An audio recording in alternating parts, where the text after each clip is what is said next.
Worried the hidden empire का 5वां episode आपके सामने है।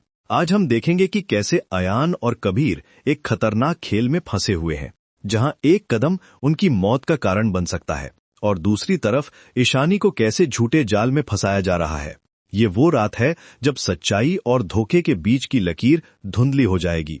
मुंबई के बाहरी इलाके में एक पुराना टेक्सटाइल मिल खड़ा है। कभी यहाँ हजारों मजदूर काम करते थे, मशीनों की आवाज गूंजती थी और सूती कपड़े की खुशबू हवा में भरी रहती थी। लेकिन अब यहाँ की दीवारों में केवल खामोशी और धूल भरी हवा है। टूटी हुई खिड़कियों से चांदनी की रोशनी अंदर आ रही है और पुराने कबाड़ के बीच छाया और रोशनी का खेल चल रहा है। लेकिन आज रात ये जगह एक बेहद अहम मिशन की गवाह बनने वाली है। अयान और कबीर यहाँ छुपे हुए हैं और उनके सामने एक छोटी सी हार्ड ड्राइव है जो शायद उनकी जिंदगी बदल दे।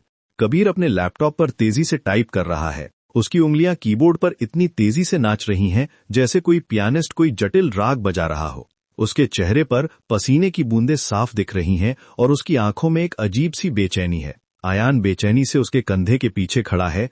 हर सेकंड उसके लिए घंटों की तरह लग रहा है।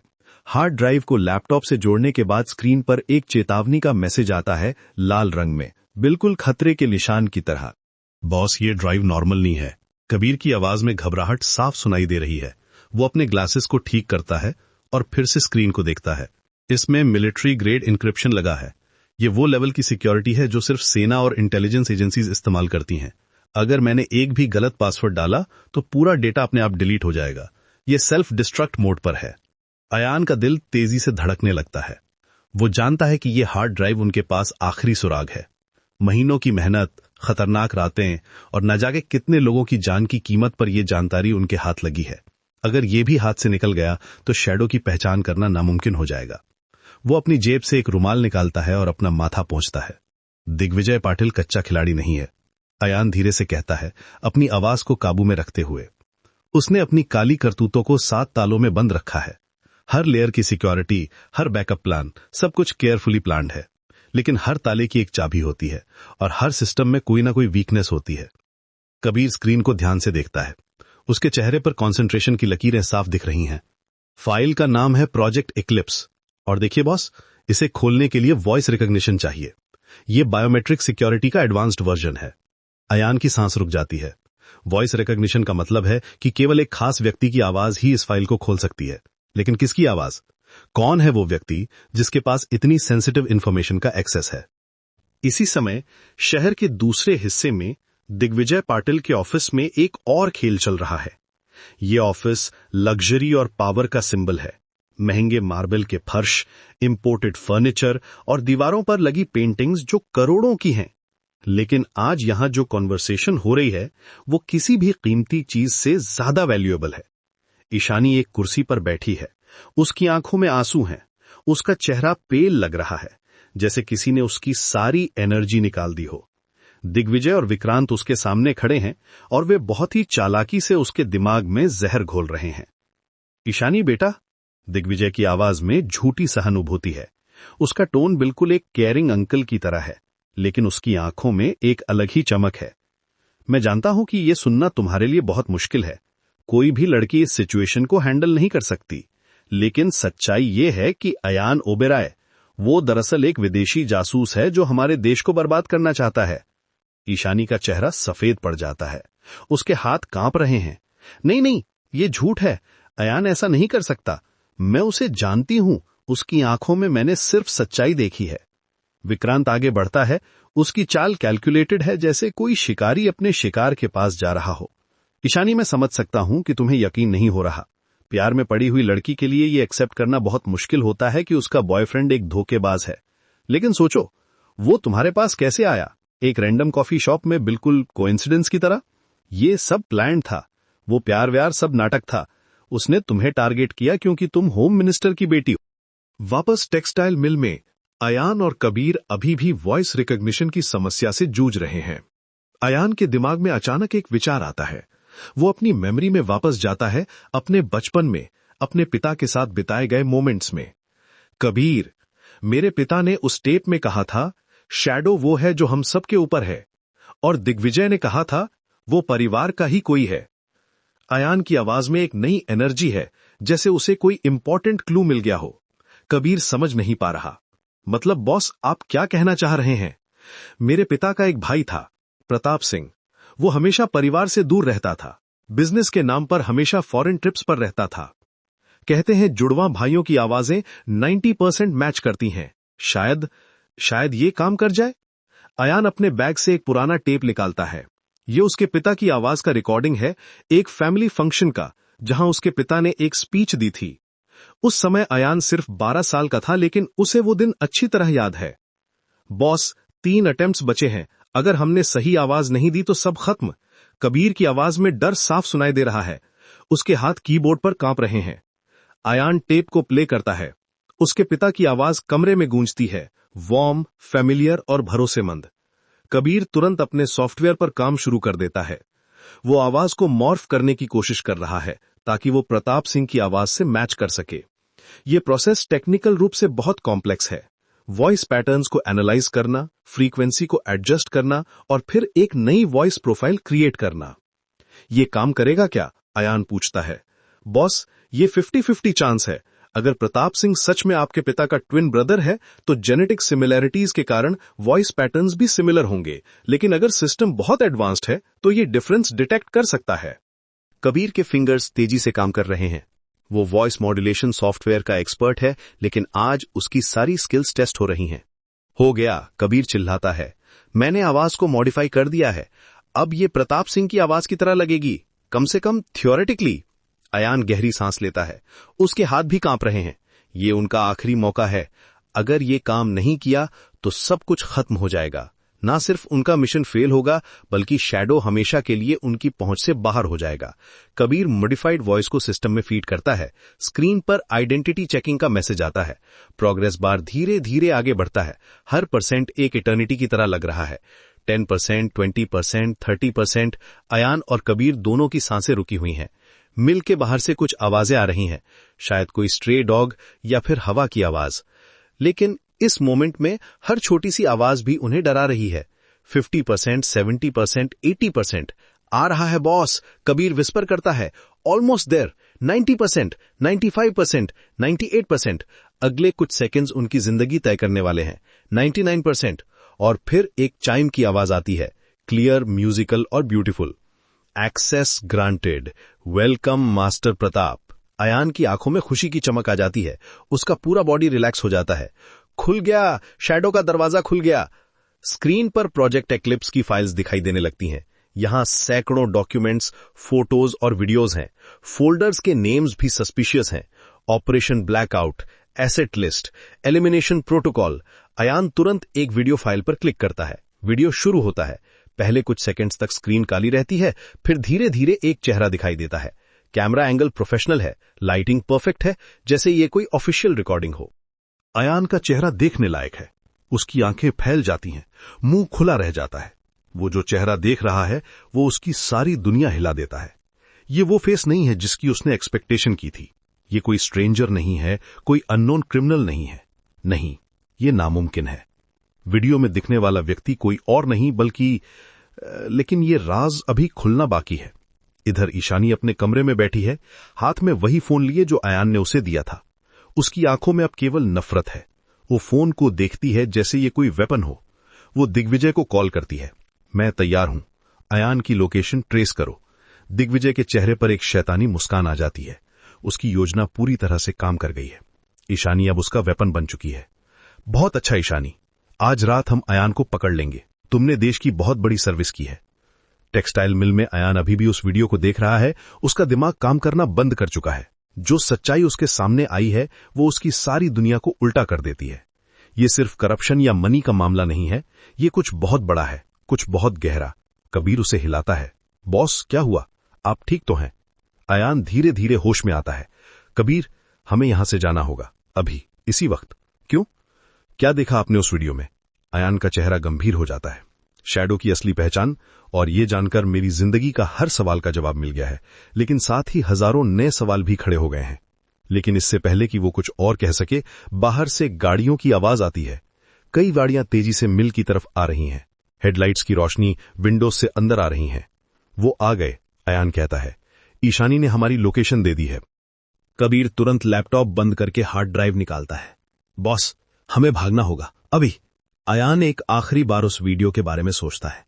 जो चेहरा उसने देखा था वो उसकी जिंदगी की सबसे बड़ी सच्चाई थी। शैडो कोई अजनबी नहीं था, वो उसके बेहद करीब का इंसान था, इतना करीब कि अयान ने कभी सोचा भी नहीं था। बाहर से आवाजें आने लगती हैं। दिग्विजय के आदमी मिल को घेर चुके हैं। अयान और कबीर पिछले दरवाजे से निकलने की कोशिश करते हैं। अयान ओबेरॉय, तुम घिर चुके हो, बाहर आ जाओ। दिग्विजय की आवाज गूंजती है, लेकिन अयान का दिमाग अभी भी उस वीडियो में फंसा हुआ है। शैडो की असली पहचान जानने के बाद अब उसे समझ आ रहा है कि ये खेल कितना गहरा है। ये सिर्फ भ्रष्टाचार या पैसे का मामला नहीं है, ये कुछ और ही है, कुछ बहुत बड़ा। जैसे जैसे वो भागने की कोशिश करते हैं, अयान के दिमाग में सवाल घूमते रहते हैं। अगर शैडो वो है जो उसने वीडियो में देखा था, तो फिर सब कुछ एक झूठ था। उसकी जिंदगी, उसका परिवार, उसके रिश्ते, सब कुछ। कबीर उसे खींचता है। बॉस चले, वो आ रहे हैं। अयान अपने आप को संभालता है। अभी भागना जरूरी है, सच्चाई का सामना बाद में करेगा। लेकिन एक बात तय है, अब वो जानता है कि शैडो कौन है, और ये जानकारी उसकी जिंदगी को हमेशा के लिए बदल देगी। ईशानी अपने कमरे में बैठी दिग्विजय से फोन पर बात कर रही है। मिल गया उसका पता? हाँ ईशानी, तुम्हारी मदद से हमने उसे ट्रेस कर लिया है, जल्द ही वो हमारे हाथ में होगा। ईशानी को लगता है कि वो सही काम कर रही है, लेकिन वो नहीं जानती कि वो दिग्विजय के झूठे जाल में फंस चुकी है। अयान सच में एक देशभक्त है, और वो शैडो की असली पहचान जानने के बहुत करीब पहुंच चुका है। आज का एपिसोड यहीं खत्म होता है, लेकिन कहानी अभी बाकी है। अयान ने शैडो की असली पहचान जान ली है, लेकिन क्या वो इस सच्चाई को सह पाएगा? और क्या वो दिग्विजय के जाल से बच पाएगा? ईशानी को कब पता चलेगा कि वो गलत लोगों पर भरोसा कर रही है? ये सब जानने के लिए देखते रहिए वॉरिड द हिडन एम्पायर, क्योंकि अभी तो खेल शुरू हुआ है और सबसे बड़े राज अभी भी छुपे हुए हैं। कंप्यूटर की आवाज, फाइल लोडिंग, वीडियो प्लेइंग, पुरानी रिकॉर्डिंग का शोर, स्टैटिक हिस। अयान की आंखें स्क्रीन पर टिकी हुई थी। उसके हाथ कांप रहे थे जब उसने देखा कि वीडियो की डेट 19 अक्टूबर 2000 दिखा रही थी। वो रात, जिस रात उसकी दुनिया हमेशा के लिए बदल गई थी। पिछले 25 साल से वो इस रात के बारे में सोचता आया था। हर रात सपने में वो उस अंधेरे को देखता था, उन आवाजों को सुनता था जो उसकी मेमोरी में धुंधली सी थी। स्क्रीन पर धुंधली तस्वीर साफ होने लगी। एक अंधेरा कमरा, कंक्रीट की दीवारें, एक छोटी सी बल्ब जो टिमटिमा रही थी। और फिर अयान का दिल रुक गया। वहां बंधे हुए दो लोग दिखे, एक आदमी और एक औरत। उसके माता पिता विक्रम सिंह रायचंद और कावेरी।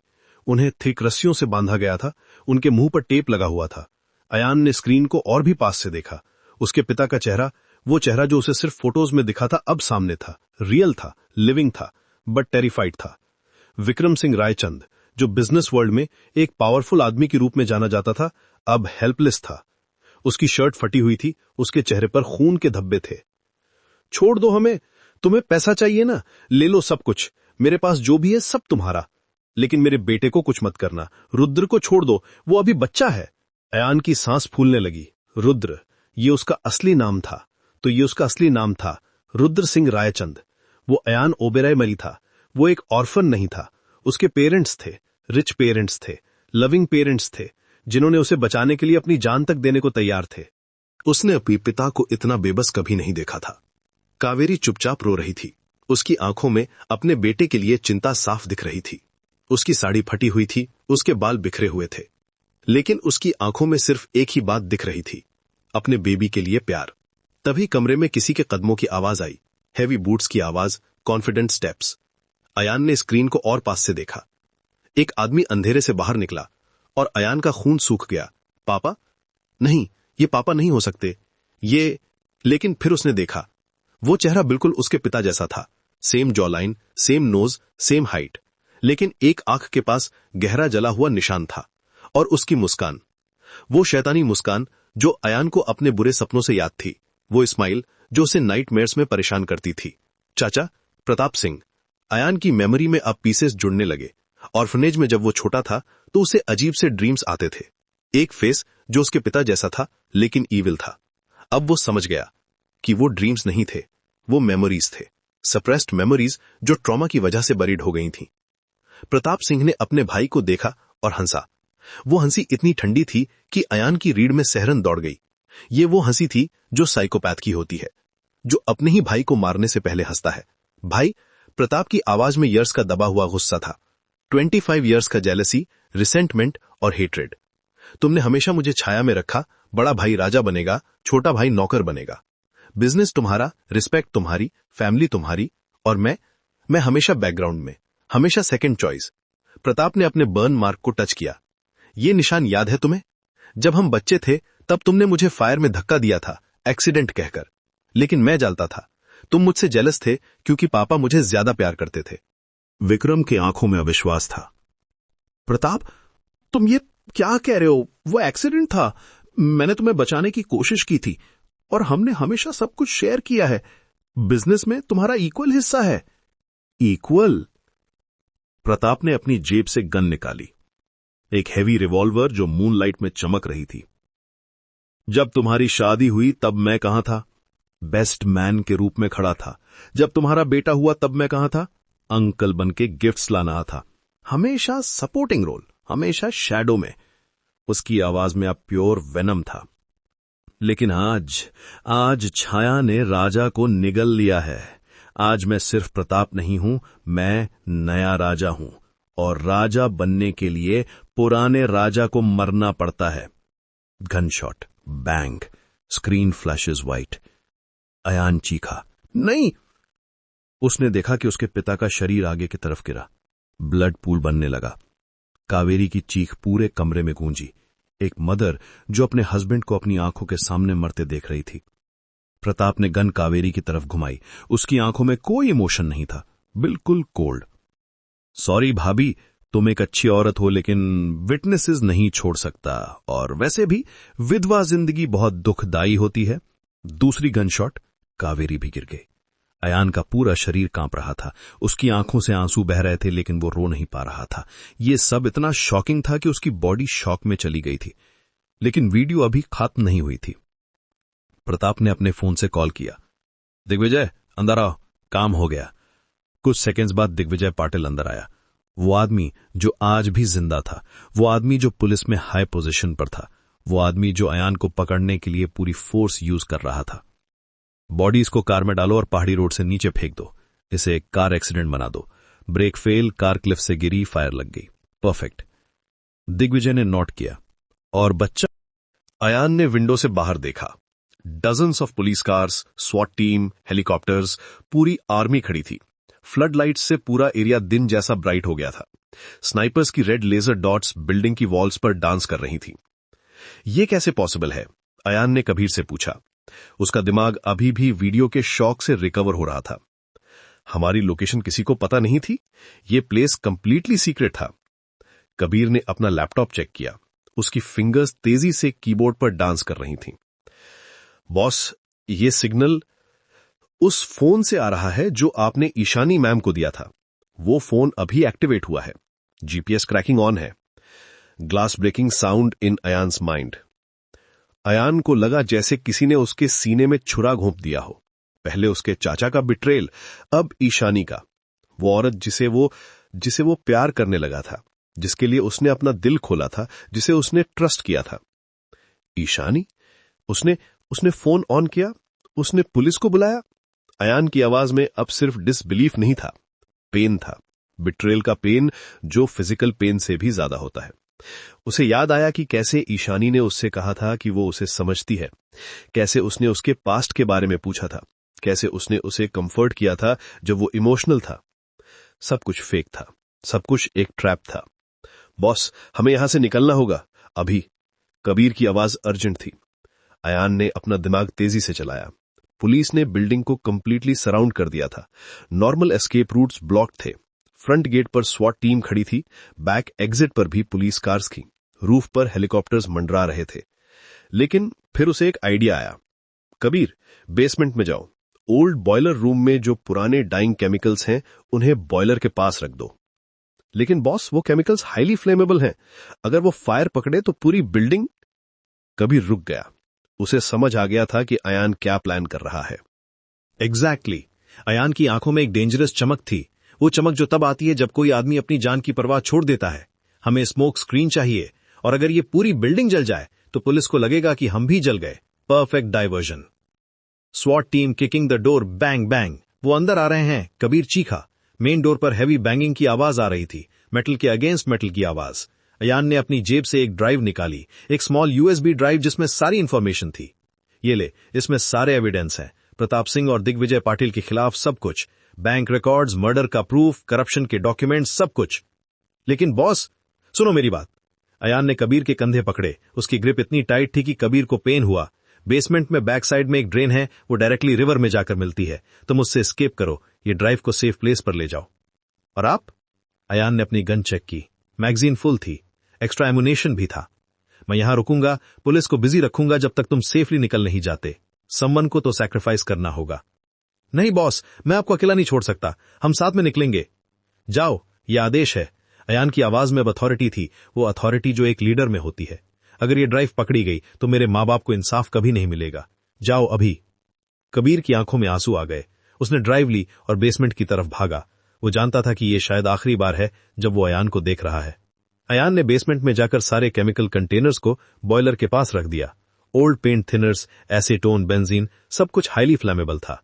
फिर उसने बॉयलर का वॉल्व खोला। हॉट स्टीम निकलने लगी, टेम्परेचर बढ़ने लगा। Fire roaring, explosion, boom, glasses shattering, पूरी बिल्डिंग हिलने लगी। स्मोक और फ्लेम्स तेजी से फैलने लगे। अयान ने अपना फेस मास्क पहना और ऊपर की तरफ भागा। उसे पता था कि उसके पास ज्यादा टाइम नहीं है। पुलिस की आवाजें आ रही थीं। फायर, फायर, बिल्डिंग में फायर लग गई है, फायर ब्रिगेड को कॉल करो। बाहर अपनी कार में बैठा दिग्विजय पाटिल ये सब देख रहा था। उसकी आंखों में पैनिक था। वो जानता था कि अगर अयान मर गया तो उसके पास जो भी एविडेंस है वो भी डिस्ट्रॉय हो जाएगा। फायर ब्रिगेड को बुलाओ, मुझे उसकी लाश चाहिए, राख नहीं। उसके पास और भी सीक्रेट्स हो सकते हैं। अयान मेन हॉल में पहुंचा। स्मोक से पूरा एरिया भरा हुआ था। स्वॉट टीम के मेंबर्स अंदर आने की कोशिश कर रहे थे, लेकिन स्मोक और हीट की वजह से वो प्रॉपरली एडवांस नहीं कर पा रहे थे। उनके गैस मास्क भी इतनी इंटेंस हीट में काम नहीं कर रहे थे। यहां है वो, एक पुलिस ऑफिसर ने चीखा। Gun shots, bang bang bang. Ayaan ने वापस फायरिंग की। उसके दिमाग में सिर्फ एक ही बात थी, रिवेंज। उसके माता पिता का खून, प्रताप सिंह का बिट्रेयल, ईशानी का धोखा, सब कुछ एक साथ उसके अंदर उभल रहा था। वो अब सिर्फ अयान नहीं था, वो कुछ और बन गया था। आ जाओ, अयान चीखा, स्मोक और फ्लेम्स के बीच से। उसकी आवाज में अब ह्यूमन इमोशन नहीं थी, वो प्योर रेज था। आज वारिद नहीं, आज काल खड़ा है तुम्हारे सामने। फायर और भी तेज हो गई। एक्सप्लोजन्स की आवाजें आ रही थीं। केमिकल रिएक्शंस चेन रिएक्शन बना रहे थे। अयान ने अपनी गन रीलोड की और पुलिस की तरफ एडवांस किया। उसे पता था कि यह सुसाइड मिशन था, लेकिन उसे फर्क नहीं पड़ता था। कबीर सेफली निकल गया था, एविडेंस के साथ। अब वो अपने पेरेंट्स के मर्डरर्स से बदला ले सकेगा, चाहे उसे अपनी जान भी देनी पड़े। स्मोक में अयान का सिल्हूट दिख रहा था।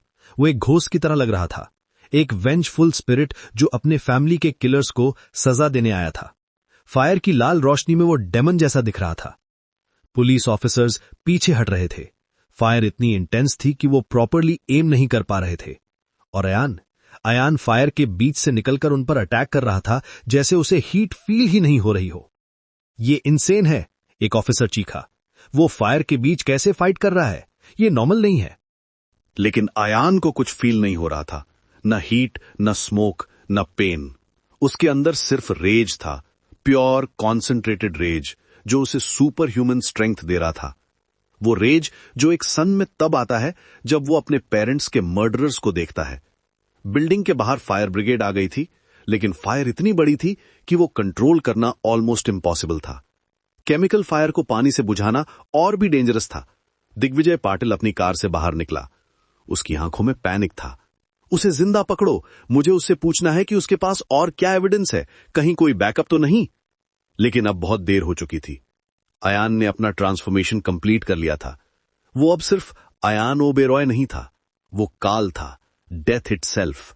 वो फोर्स था जो अपने पेरेंट्स के मर्डरर्स को सजा देने आई थी। फायर के बीच से उसकी आवाज आई, प्रताप सिंह, दिग्विजय पाटिल, तुम छुप सकते हो लेकिन बच नहीं सकते। मैं आऊंगा, और जब आऊंगा तो तुम्हारे साथ वही करूंगा जो तुमने मेरे पेरेंट्स के साथ किया था। लेकिन मैं तुम्हें आसान मौत नहीं दूंगा, तुम तड़पोगे। बिल्डिंग का एक हिस्सा कोलैप्स हो गया। स्मोक और फ्लेम्स स्काई तक पहुंच रहे थे, लेकिन अयान की आवाज अभी भी सुनाई दे रही थी। एक प्रॉमिस, एक थ्रेट, एक वाव ऑफ वेंजेंस जो फायर और स्मोक के बीच से आ रही थी। पुलिस ऑफिसर्स एक दूसरे को देख रहे थे। वो समझ नहीं पा रहे थे कि ये आदमी कौन था जो फायर के बीच भी उनसे लड़ रहा था। लेकिन एक बात क्लियर थी, ये कोई ऑर्डिनरी क्रिमिनल नहीं था, ये कुछ और था, कुछ डेंजरस, कुछ जो रिवेंज के लिए अपनी जान भी दे सकता था।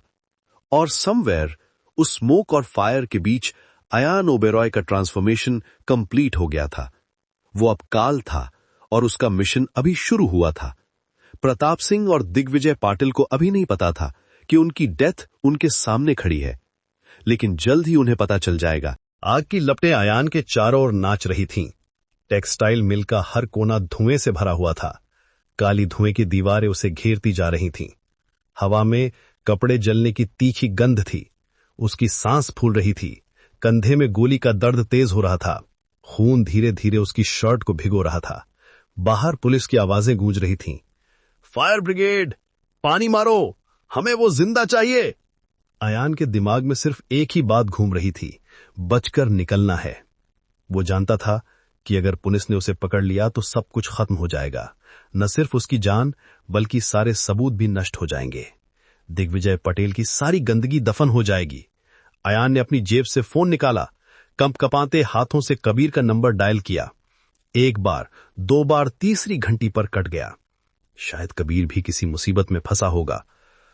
कबीर, उम्मीद है तुम निकल गए होगे, उसने खुद से कहा।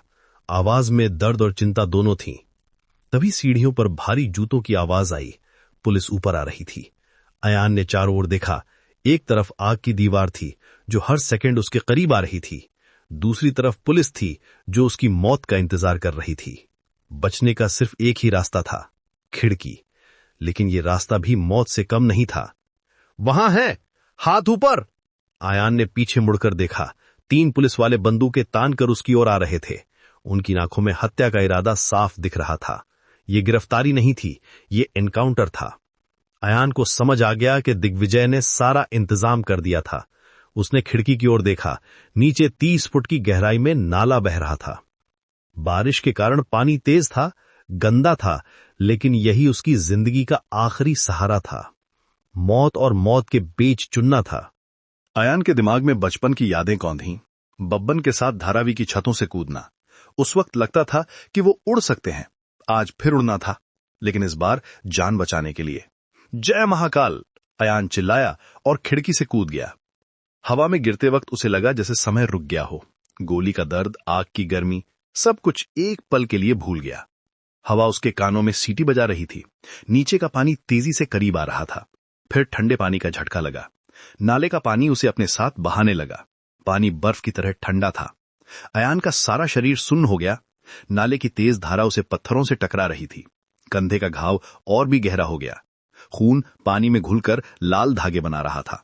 ऊपर से पुलिस वाले चिल्लाए, सर वो कूद गया, शायद मर गया होगा, नाला उफान पर है, लाश ढूंढो, जब तक लाश न मिले केस बंद नहीं होगा। पानी में डूबते उतारते उसने किसी तरह एक पाइप पकड़ा।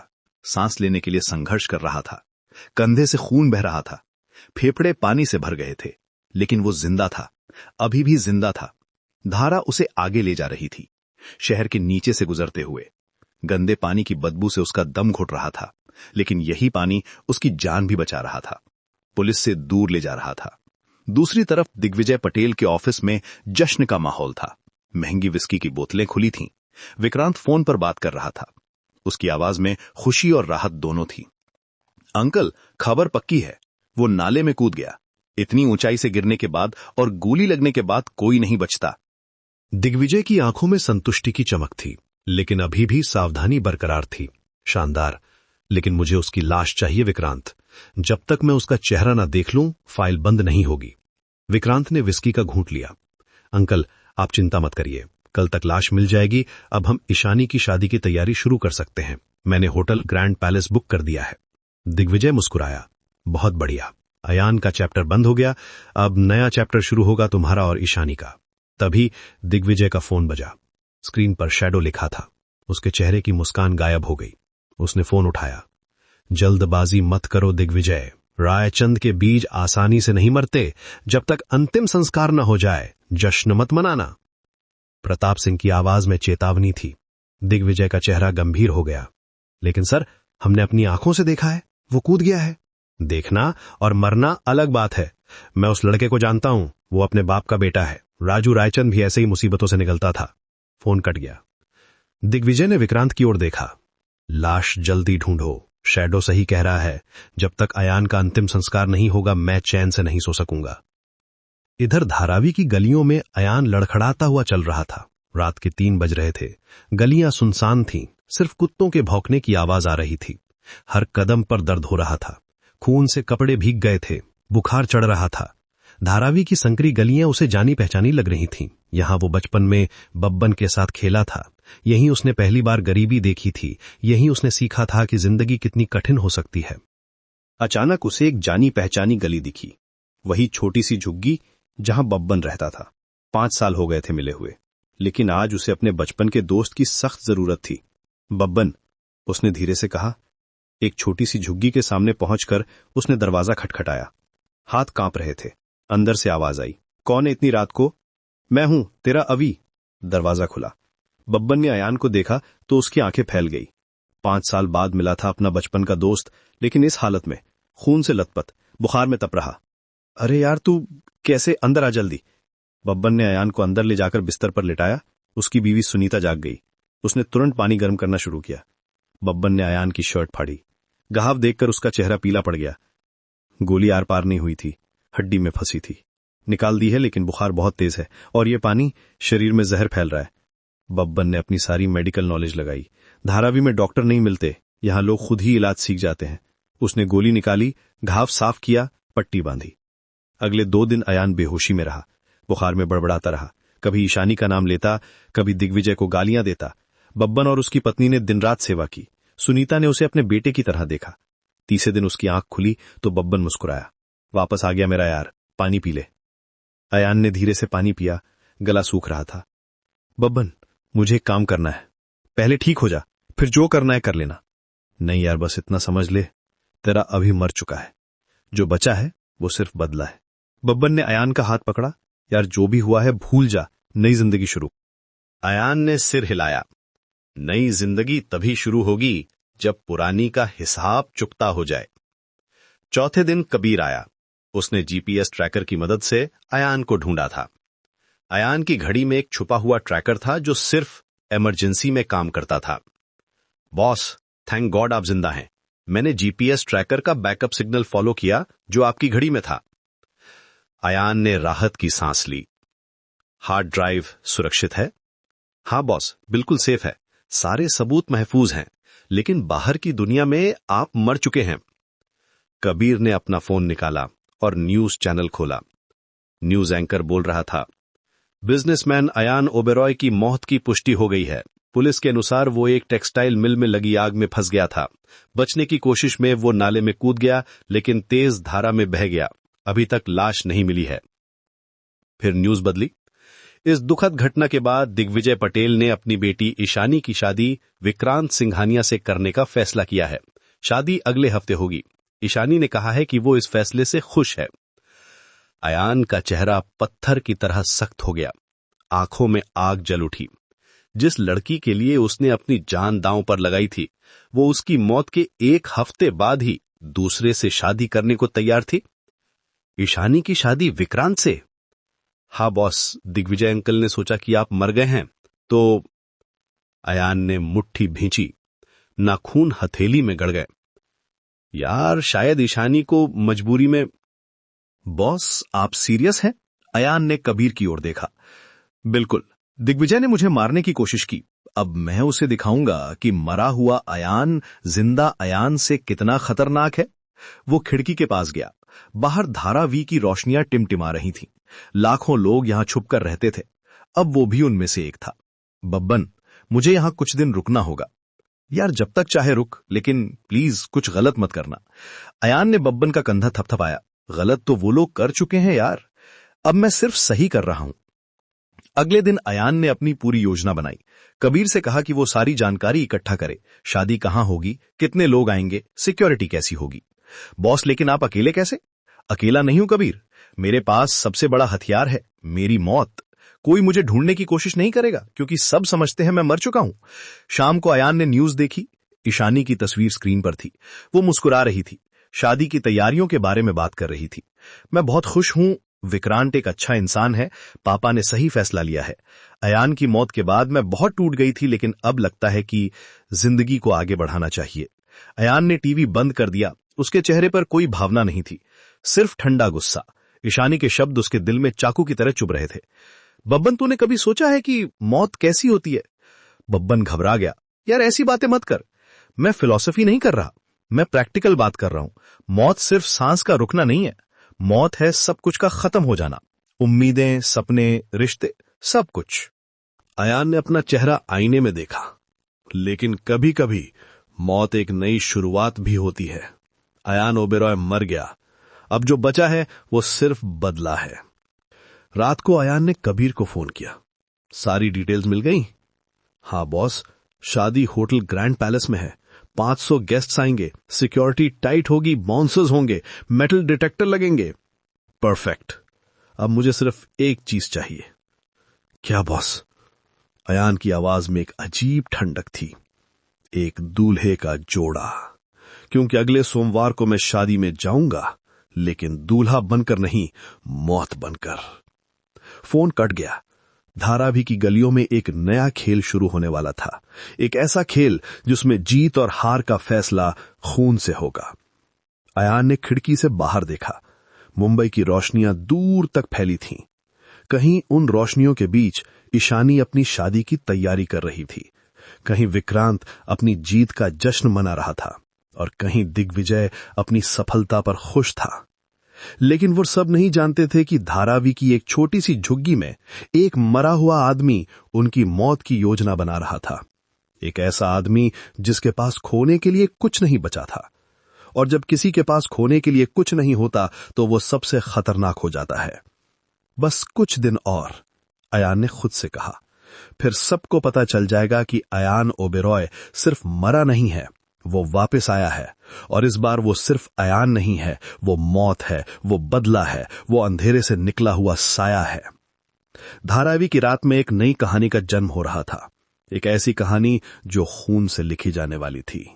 तेजी से टाइप करती उंगलियां, स्क्रीन पर चमकते कोड्स और कबीर का बढ़ता गुस्सा। 2 घंटे से वो उस हार्ड ड्राइव को अनलॉक करने की कोशिश कर रहा था। हर एल्गोरिदम, हर टेक्निक, हर पॉसिबल कॉम्बिनेशन, सब कुछ ट्राई कर चुका था, लेकिन हर बार वही मैसेज आता था, धत तेरी की, ये नहीं हो सकता। कबीर ने अपना लैपटॉप बंद करके मेज पर पटक दिया। उसकी आंखों में फ्रस्ट्रेशन और हेल्पलेसनेस का मिक्सचर था। ये फाइल रीड ओनली मोड पर है, इसे अनलॉक करने के लिए एक आखिरी पासवर्ड चाहिए। कबीर के हाथ कांप रहे थे। वो जानता था कि ये कोई ऑर्डिनरी फाइल नहीं थी, ये एविडेंस था, सबूत था उस कॉन्स्पिरेसी का जो डेकेड से चल रही थी। उसने अयान की तरफ देखा, जो अभी भी स्क्रीन को घूर रहा था, जैसे कि उसमें से कोई मिरेकल निकल आएगा। अयान ने स्क्रीन पर नजर डाली। Final broadcasting lock. ये कोई साधारण सिक्योरिटी नहीं थी, ये पर्सनल था, बेहद पर्सनल, और हिंट भी उतना ही पर्सनल था। वो दिन जब मेरी गुड़िया ने पहली बार पापा कहा। अयान की आंखों में एक चमक आई। गुड़िया, ईशानी, दिग्विजय की बेटी। वो समझ गया था कि यह पासवर्ड किसी टेक्निकल कॉम्बिनेशन का नहीं, बल्कि एक फादर डॉटर के बीच के इमोशनल बॉन्ड का था। अयान का दिमाग तेजी से काम कर रहा था। वो जानता था कि दिग्विजय रायचंद जैसा व्यक्ति अपनी बेटी से कितना प्यार करता था। उसकी सारी सिक्योरिटी सिस्टम्स में भी ईशानी का कोई ना कोई रेफरेंस होता था। लेकिन ये हिंट अलग था। ये सिर्फ एक डेट या नंबर नहीं था, ये एक मेमोरी थी, एक प्रेशियस मेमोरी। मंत्री से नहीं, उसकी बेटी से पूछूंगा। अयान का आवाज में एक अजीब सा कॉन्फिडेंस था। कबीर ने उसकी तरफ देखा, जैसे वो पागल हो गया हो। अयान तो होश में है, ईशानी रायचंद से मिलना, वो तो इम्पॉसिबल है। उसकी शादी है कल ताज पैलेस में, सुरक्षा के लिए 500 कमांडोज तैनात किए गए हैं। कबीर की आवाज में पैनिक था। वो जानता था कि ताज पैलेस में जाना सुसाइड मिशन होगा। अयान, सुन मेरी बात। ईशानी रायचंद कोई ऑर्डिनरी गर्ल नहीं है, वो एक मिनिस्टर की बेटी है। उसकी शादी में देश के सबसे पावरफुल लोग आए हुए हैं, प्राइम मिनिस्टर से लेकर सुप्रीम कोर्ट के जजेस तक। सिक्योरिटी इतनी टाइट है कि एक चींटी भी अंदर नहीं जा सकती। लेकिन अयान का दिमाग पहले से ही प्लान बना रहा था। उसके पास एक फोटो थी, एक बचपन की फोटो, ईशानी और अविनाश की, वो फोटो जो सिर्फ उन दोनों के पास थी। ये फोटो उसे अविनाश के पर्सनल बिलोंगिंग्स में मिली थी। एक ऐसी फोटो जिसमें 6 साल की ईशानी अपने भाई के साथ खेल रही थी। दोनों के चेहरे पर इनोसेंस और हैप्पीनेस थी, वो इनोसेंस जो अब कहीं खो गई थी। अयान ने फोटो को केयरफुली देखा। ईशानी के हाथ में एक छोटी सी डॉल थी, एक पिंक ड्रेस वाली डॉल जिसे वो बहुत प्यार से पकड़े हुए थी। अविनाश उसके बगल में बैठा था, उसकी प्रोटेक्टिव आर्म ईशानी के कंधे पर। यह सिर्फ एक फोटो नहीं थी, ये एक की थी, एक ऐसी की जो ईशानी के पास्ट को अनलॉक कर सकती थी। कबीर, मुझे एक डिजिटल फोटो फ्रेम चाहिए, बेस्ट क्वालिटी का, और एक कुरियर सर्विस जो वीआईपी डिलीवरीज करती हो। अयान की आवाज में डिटर्मिनेशन था। कबीर समझ गया कि अयान का डिसीजन फाइनल था। लेकिन अयान, अगर ये प्लान फेल हो गया तो हम हमेशा के लिए फेल हो जाएंगे। कबीर, ये हमारा लास्ट चांस है। अगर हमें ये पासवर्ड नहीं मिला तो वो वीडियो हमेशा के लिए लॉक्ड रह जाएगी और दिग्विजय रायचंद का एम्पायर हमेशा के लिए सेफ रह जाएगा। अगली सुबह ईशानी अपने कमरे में बैठी थी, शादी से एक दिन पहले, लेकिन उसके चेहरे पर कोई खुशी नहीं थी, सिर्फ एक अजीब सा एम्प्टीनेस। वो अपनी वेडिंग ड्रेस को देख रही थी, एक ब्यूटीफुल लहंगा जो स्पेशली डिजाइनर द्वारा बनाया गया था, लेकिन उसे लग रहा था जैसे ये कोई कॉस्ट्यूम हो, कोई ऐसा कॉस्ट्यूम जो उसे एक रोल प्ले करने के लिए पहनना पड़ रहा हो। ईशानी के दिमाग में बचपन की मेमोरीज आ रही थी, अविनाश के साथ बिताए गए वो मोमेंट्स, उसका भाई जो हमेशा उसे प्रोटेक्ट करता था, जो उसकी हर बात सुनता था, जो उसके साथ आवर्स तक खेलता था। लेकिन अब वो नहीं था, अब वो अकेली थी, अकेली अपनी शादी में, अकेली अपनी लाइफ में। तभी उसके कमरे में एक कोरियर आया, एक digital photo frame, expensive packaging में रैप्ड। ईशानी ने क्यूरियस होकर उसे खोला। जब उसने उसे ऑन किया तो उसकी सांस रुक गई। स्क्रीन पर एक फोटो अपीयर हुई, एक चाइल्डहुड फोटो जिसे देखकर उसकी आंखों में टीयर्स आ गए। ये फोटो, ये तो मेरी और अविनाश की बचपन की फोटो है। ये किसी के पास नहीं थी सिवाय मेरे और अविनाश के। लेकिन अविनाश तो मर गया। उसकी आवाज कांप रही थी। वो फोटो को बार बार देख रही थी। उसमें वो 6 साल की थी, अविनाश 8 साल का। दोनों गार्डन में खेल रहे थे। उसके हाथ में उसकी फेवरेट डॉल थी, पिंकी, वो डॉल जिसे वो हमेशा अपने साथ रखती थी। फिर उसने फ्रेम के पीछे एक नोट देखा, हैंड रिटन मैसेज था। अगर सच जानना चाहती हो तो शादी से पहले टेरेस गार्डन में आओ, अकेले, तुम्हारा अतीत। ईशानी के हाथ कांप रहे थे। ये मैसेज किसने भेजा था? कौन जानता था उसके और अविनाश के बारे में इतना डिटेल से? ईशानी ने फोटो को जूम करके देखा। हर डिटेल क्लियर थी। अविनाश की स्माइल, उसकी अपनी इनोसेंट आईज, बैकग्राउंड में दिखाई देता हुआ उनका ओल्ड हाउस। ये कोई फेक या एडिटेड फोटो नहीं थी, ये रियल थी। लेकिन अगर ये रियल थी तो फिर ये किसके पास कैसे आई? उधर अयान अपनी टीम के साथ फाइनल प्रिपरेशंस कर रहा था। आज रात या तो रायचंद एम्पायर का सच सामने आएगा या वारिद की कहानी हमेशा के लिए खत्म हो जाएगी। उसकी आवाज में एक अजीब सा डिटर्मिनेशन था। वो जानता था कि यह सुसाइड मिशन हो सकता है, लेकिन उसके पास कोई चॉइस नहीं था। अयान की टीम में 3 लोग थे, कबीर टेक्निकल एक्सपर्ट, राज सिक्योरिटी स्पेशलिस्ट और समीर कम्युनिकेशन हैंडलर। सभी जानते थे कि यह मिशन कितना डेंजरस था, लेकिन सभी अयान के साथ थे, क्योंकि वे जानते थे कि यह सिर्फ अयान की पर्सनल फाइट नहीं थी, ये जस्टिस की फाइट थी। राज, तुमने ताज पैलेस का ब्लूप्रिंट स्टडी किया? अयान ने पूछा। राज ने अपना लैपटॉप खोला। हाँ बॉस, मेन एंट्रेंस से लेकर सर्विस एंट्रेंस तक हर रूट पर हेवी सिक्योरिटी है, लेकिन स्टाफ एंट्रेंस में एक विंडो है। शिफ्ट चेंज के टाइम पर 10 मिनट्स के लिए वहां की सिक्योरिटी लूज होती है। समीर ने अपना इक्विपमेंट चेक किया। कम्युनिकेशन सिस्टम रेडी है। हमारे पास होटल के सीसीटीवी कैमरास को टेम्पररीली लूप करने का सॉफ्टवेयर भी है, लेकिन यह सिर्फ 10 सेकेंड्स के लिए काम करेगा। उसके बाद सिस्टम ऑटोमेटिकली रिस्टोर हो जाएगा। कबीर ने अपना हिस्सा ऐड किया। मैंने होटल के वाईफाई नेटवर्क को हैक कर लिया है। अगर कोई इमरजेंसी में हमें कोई डिस्ट्रैक्शन क्रिएट करना पड़े तो मैं फायर अलार्म ट्रिगर कर सकता हूं, लेकिन यह सिर्फ 5 मिनट्स का टाइम देगा। अयान ने सबको देखा। यह प्लान रिस्की है। अगर कोई भी स्टेप गलत हुआ तो हम सब कॉट हो जाएंगे, और फिर न सिर्फ हमारी लाइफ डेंजर में होगी, बल्कि ट्रुथ भी हमेशा के लिए बरिड हो जाएगी। शाम के 8 बजे ताज पैलेस पूरी तरह से सिक्योरिटी से भरा हुआ था। हर कोने में कमांडोज, हर एंट्रेंस पर checking, metal detectors, x-ray machines और ट्रेन्ड डॉग्स, सब कुछ था। ये कोई ऑर्डिनरी वेडिंग नहीं थी, ये एक पॉलिटिकल स्टेटमेंट थी। दिग्विजय रायचंद अपनी पावर और इन्फ्लुएंस दिखाना चाहता था। वेडिंग हॉल में देश के सबसे पावरफुल लोग मौजूद थे, बिजनेस टाइकून्स, पॉलिटिकल लीडर्स और हाई रैंकिंग ऑफिशियल्स, सभी अपनी बेस्ट अटायर में। लेकिन इस ग्लैमर के पीछे एक डार्क रियलिटी छुपी हुई थी, एक ऐसी रियलिटी जिसे सिर्फ अयान जानता था। लेकिन अयान का प्लान सिंपल था। वो वेटर के भेस में अंदर जाएगा। उसकी टीम ने होटल के सीसीटीवी कैमरास को 10 सेकेंड्स के लिए लूप कर दिया था। बस 10 सेकेंड्स। उतना टाइम काफी था अयान के लिए अंदर घुसने के लिए।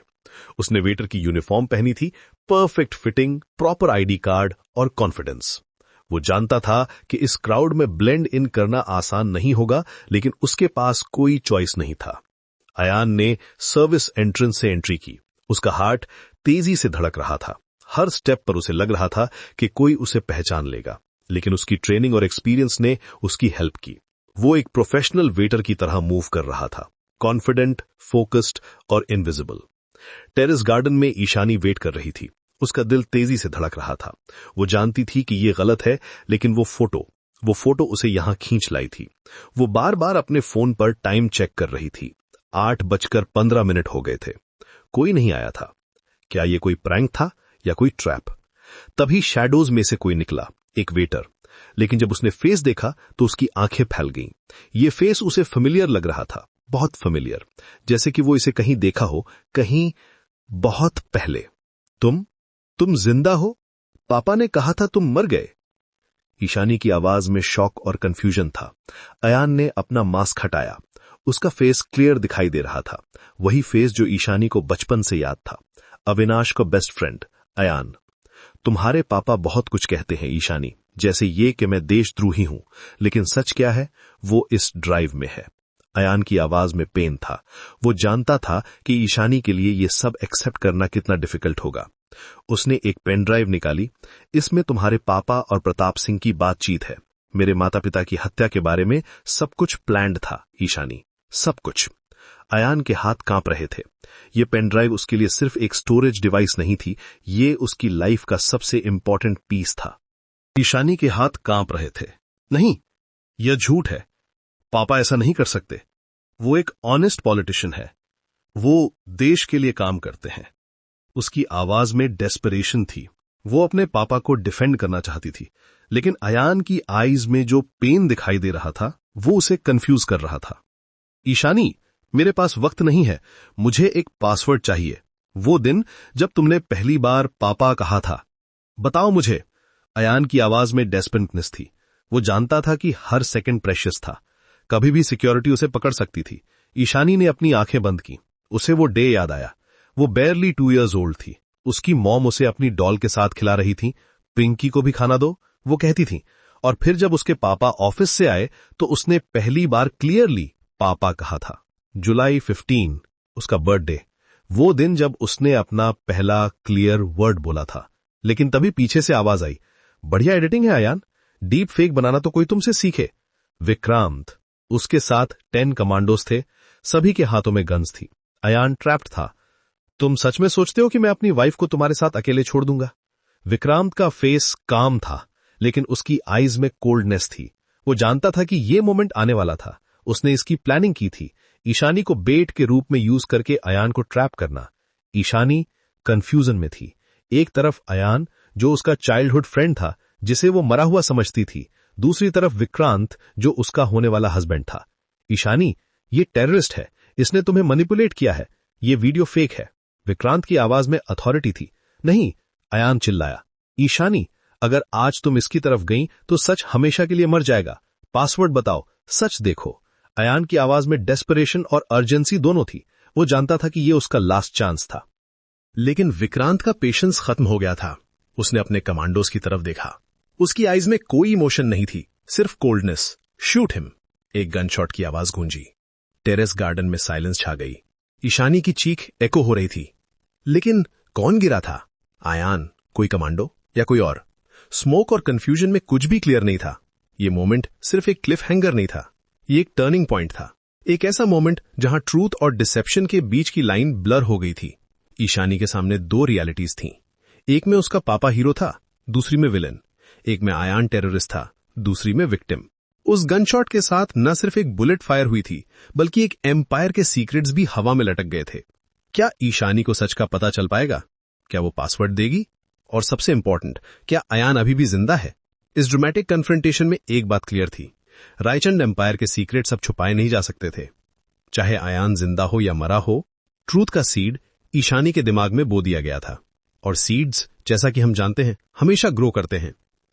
वो चाइल्डहुड फोटो, वो क्रिप्टिक मैसेज, वो डेस्परेट प्ली फॉर पासवर्ड, सब कुछ एक बिगर पिक्चर का हिस्सा था। एक ऐसी पिक्चर जिसमें पावर, करप्शन और फैमिली लॉयल्टी के बीच एक यंग वुमन को चूज करना था। और उस चॉइस के कॉन्सिक्वेंसेस सिर्फ उसके लिए नहीं बल्कि पूरे देश के लिए इंपॉर्टेंट थे। टेरेस गार्डन में जो कुछ भी हुआ था वो सिर्फ एक कन्फ्रंटेशन नहीं था, वो एक रिवलेशन था। एक ऐसा रेवलेशन जो दिखाता था कि कैसे ट्रूथ और लाइज के बीच की फाइट में इनोसेंट लोग फंस जाते हैं। ईशानी अब सिर्फ एक मिनिस्टर की बेटी नहीं थी, वो एक की थी, एक ऐसी की जो या तो जस्टिस के दूर खोल सकती थी या फिर करप्शन के वॉल्ट को हमेशा के लिए बंद कर सकती थी। उस गन शॉट की एको अभी भी गूंज रही थी और उसके साथ गूंज रहे थे वो क्वेश्चंस जिनके आंसर्स अभी भी पेंडिंग थे। क्या ट्रूथ की जीत होगी? क्या ईशानी अपने पास्ट को फेस कर पाएगी? और क्या आयान का सैक्रिफाइस व्यर्थ जाएगा? ये स्टोरी अभी खत्म नहीं हुई थी, ये सिर्फ शुरुआत थी। एक ऐसी शुरुआत जो दिखाती थी कि कैसे एक सिंपल पासवर्ड पूरी दुनिया बदल सकता है, कैसे एक चाइल्डहुड मेमोरी एक एम्पायर को गिरा सकती है और कैसे एक यंग वुमन का डिसीजन हिस्ट्री की डायरेक्शन चेंज कर सकता है। वो गन शॉट सिर्फ एक साउंड इफेक्ट नहीं था, वो एक सिंबल था पावर के अब्यूज का, ट्रुथ के सप्रेशन का और उन इनोसेंट लोगों के सैक्रिफाइस का जो सिर्फ सच जानना चाहते थे। ईशानी के हाथों में अब सिर्फ एक पासवर्ड नहीं था बल्कि पूरे नेशन का फ्यूचर था।